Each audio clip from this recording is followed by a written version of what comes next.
Hello my friends, so it's been a while since I've done a video, and this is just going to be a little bit of a rant. And this rant is about the persecution of heretics and the definition of people who practice magic. So stick around.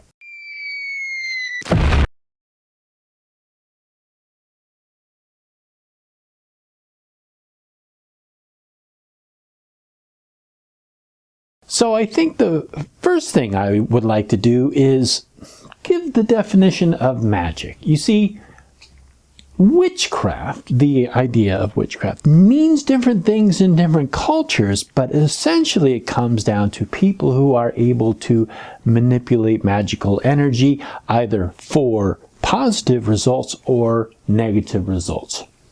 And because of this admiration and fear of people who are able to manipulate magical energy, maybe hear voices or be able to speak with demons or be able to speak with spirits or whatever it is, can give the culture the idea that they are good witches or bad witches. And witchcraft, when I'm talking about witchcraft, what I practice is a European strain of witchcraft. What I believe to be an ancient, well, maybe not an ancient practice, because I don't think it's been practiced the same way going back thousands of years, but I think it is a development. It is a modern day development of what our ancestors may have done since Neolithic times. And it's just, if you look at history and you look at archaeology, you see the evolution of things. It's just the way it is. You see evolution of language, you see evolution of tools, you see evolution of social structures, you see evolution of things. And it is much the same way that witchcraft has been. Now, does that mean that I believe that there is a single line that can be drawn all the way back to the 13th century and beyond? I'm not going to go that far and say that, because the evidence for anything to that effect I've never come across. It's not to say that it isn't there, but I have never come across any kind of tradition that goes all the way back to the 13th century who call themselves witches. And sometimes when people are talking about witchcraft, they like to lump in all kinds of other things, which is sort of right, but it's also sort of wrong. You see, the idea of Santeria or Voodoo is people who work magic and contact spirits, either Loas or Orishas. But the concept of European witchcraft is not the same as voodoo, and it is not the same as Santeria.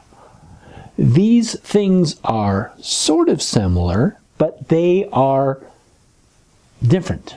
They have different beliefs, they have different practices, they are different strains of, yes, you could say under the same umbrella as magic or witchcraft practice, but they are to themselves their own tradition, deserving of respect and understanding, meaning that just because I practice witchcraft doesn't mean that I can claim myself to be a high priest of voodoo.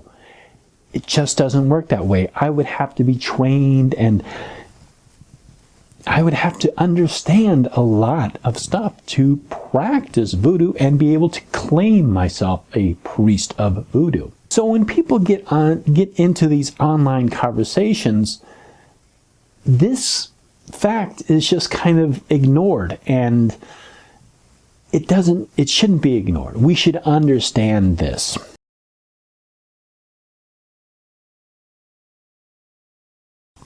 The next thing that I'm going to talk about is persecution of heretics during the 14th, 16th century.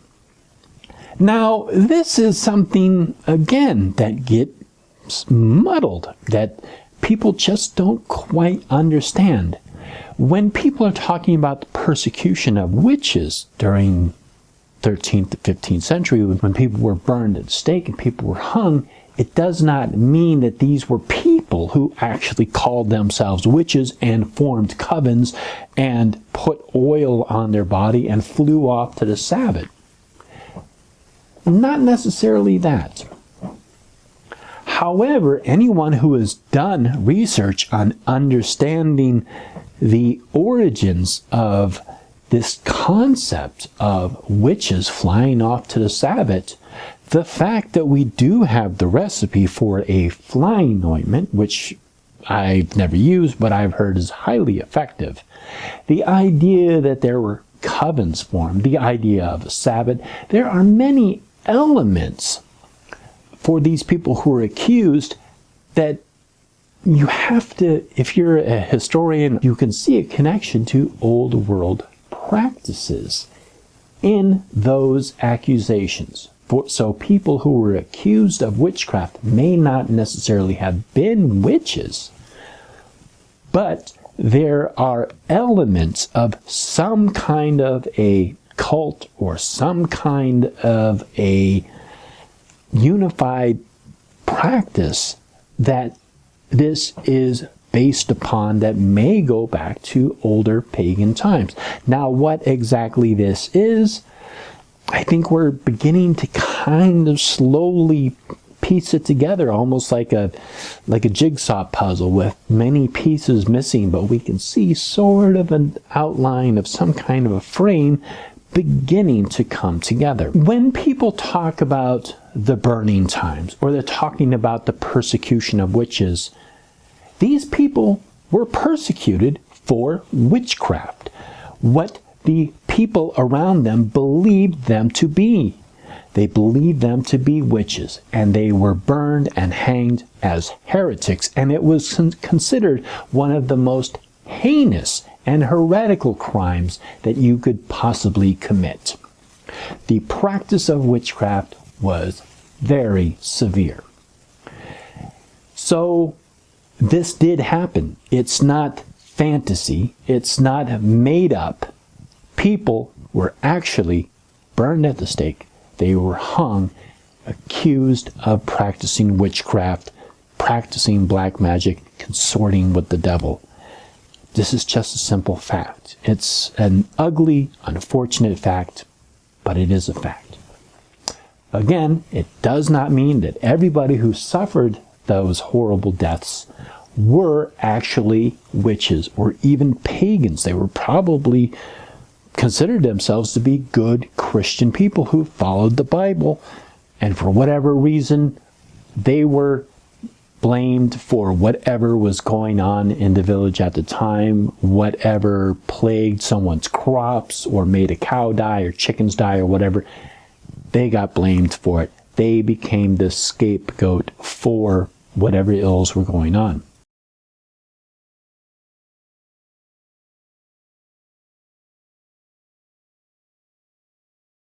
It is no secret that the Bible has over 60 passages condemning divination, astrology, magic, sorcery, witchcraft, etc. Basically all the fun stuff that us pagans and witches like to perform.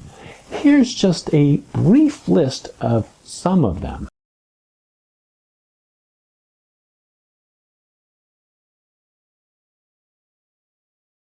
That's a good one there.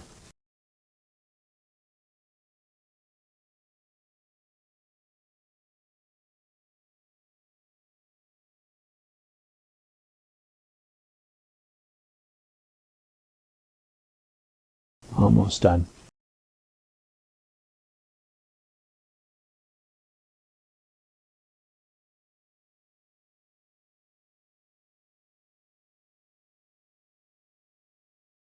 Almost done.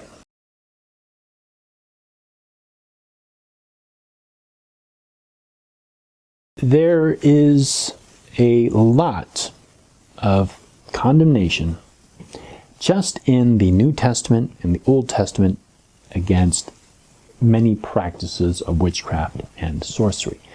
And even today, we hear of people being beheaded in Islamic countries accused of witchcraft. We will turn on the news, maybe read something in the paper where people in Uganda are stoned to death or beaten accused of witchcraft. So when people talk about the persecution of witches, again, it's not fantasy. It's not made up.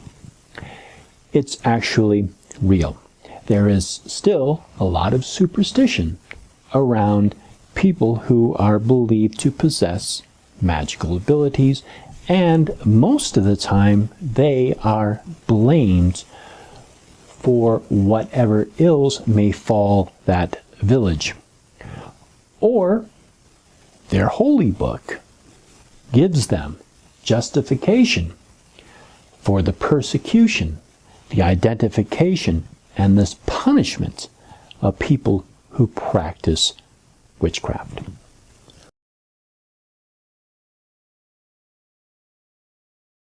Now, the other thing that I wanted to talk about was the idea of magic and Christianity. Now, if you look back, again, the evolution of magical grimoires and magical practice. If you were a female, if you were a woman, and you practiced any kind of magic or sorcery, you were highly suspect, and you probably would have been considered to be a witch or sorcerer, evildoer.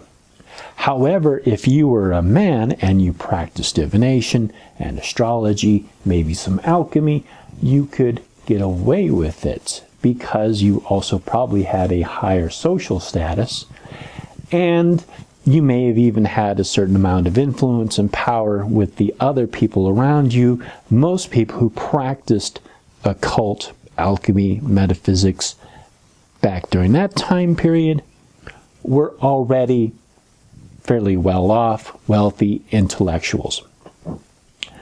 However, they could not practice openly what they were doing, so they had to cover it up. And they probably also considered themselves to be good Christians. They were acting in accordance with what they believed to be their God. And that is what they practiced. And it has come down to us today with all of these ancient superstitious trappings around it. Now, today, what many people are doing is we are trying to reconstruct and get an understanding of maybe what our pagans ancestors practice. We are piecing it together, or maybe we have a certain tradition that we already follow. So we have to understand that there are different strands of different things. And although it's easy to lump us all together into one glob, we're not one glob. We are actually studying different things. And I think that there is a certain amount of unity within diversity. It may seem odd, but it is true. We can all be different, practicing our own thing, and that can unite us. We don't all have to practice and call ourselves the same thing. So, anyhow, this was just a bit of a rant, and thank you so much, and blessed be.